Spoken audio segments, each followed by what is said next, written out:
Il est 5h12, le journal des Outre-mer. Bonjour José-Manuel Lamarque. Bonjour Mathilde Munoz. Les Antillais plus que jamais mobilisés dans le dossier du chlordécone.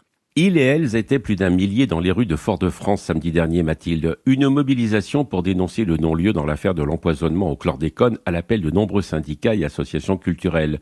Une énième marche pour demander justice pour les populations victimes de la contamination des terres au chlordécone. Un reportage d'Edilia Eugène Mormin de Martinique la Première.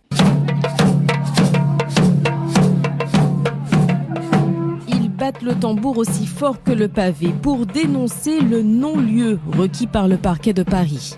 Ma mère était ouvrière agricole et elle est décédée de ça. Des impunités comme ça ne peut pas se concevoir. On ne peut pas rester à ne rien faire, on ne peut pas rester les bois croisés, c'est pas possible. Également dans les premiers rangs du cortège, Carole, accompagnée de son fils de 9 ans. Ça nous concerne tous. Nous devons nous battre tous, nous devons être tous dans les roues. De 0 à 99 ans, nous devons descendre pour ne pas accepter le non-lieu, pour ne pas accepter que justice ne soit pas rendue. Le convoi, au départ de la maison des syndicats, va faire le tour de la ville avant de se diriger vers la cour d'appel. Il faut qu'on nous entende, c'est même pas un espoir, c'est une exigence. Et tant qu'on ne nous entendra pas, on sera dans la rue, tout simplement. Toujours en Martinique, depuis vendredi dernier, le département a reçu son cyclotron et son scanner de tomographie à émission de positons pour la détection des cancers. Il est le plus performant de France et se trouve dorénavant au Centre caribéen d'imagerie nucléaire au CHU de Martinique.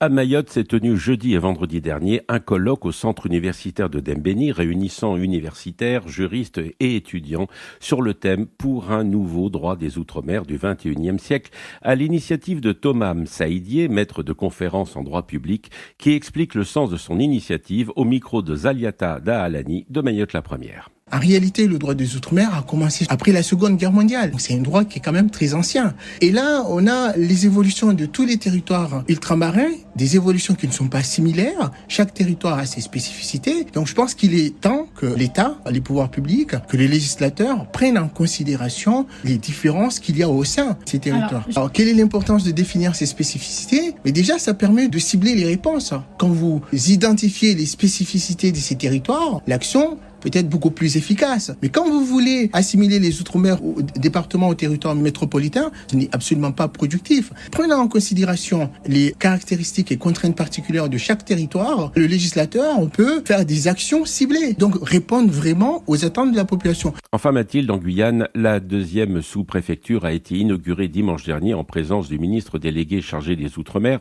Jean-François Caranco.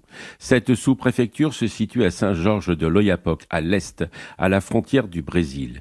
Jusqu'ici, seul Saint-Laurent-du-Maroni à l'ouest était la seule et unique sous-préfecture de Guyane.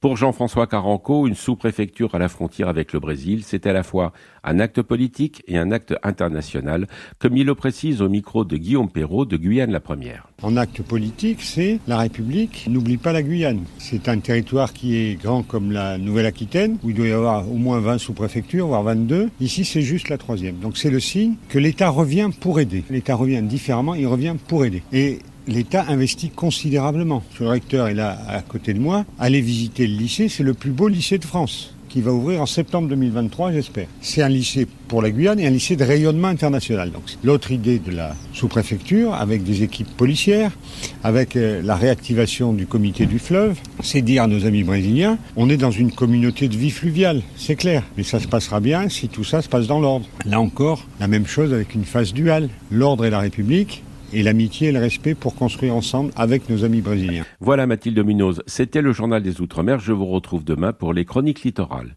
Bonne journée. À vous aussi José-Manuel Lamarque. France Inter.